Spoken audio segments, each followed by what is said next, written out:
Hey guys, do you want to increase your audio's volume in Audacity? Well, in this video, I'm going to show you a step-by-step guide on how to do so in the easiest way. So let's get right into it. So first off, launch Audacity and import a track. Now, what you can do is double-click on the track to select the entire track. Now head towards Effect and then head towards Volume and Compression that is located right here. Now click on Amplify. And now you need to pull your slider to the right side to increase the volume.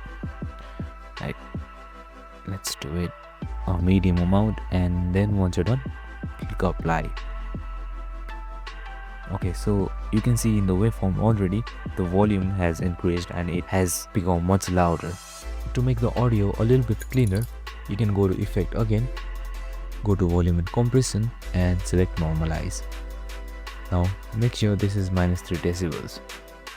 Once that's done, click apply. Once you click apply, you can see in the waveform too, the audio has been a little bit normalized and better. So you can do these two settings to easily increase your volume in Audacity. I hope this video helped. If it did, make sure to like, subscribe and tune in with us for more related videos. See you in the next one.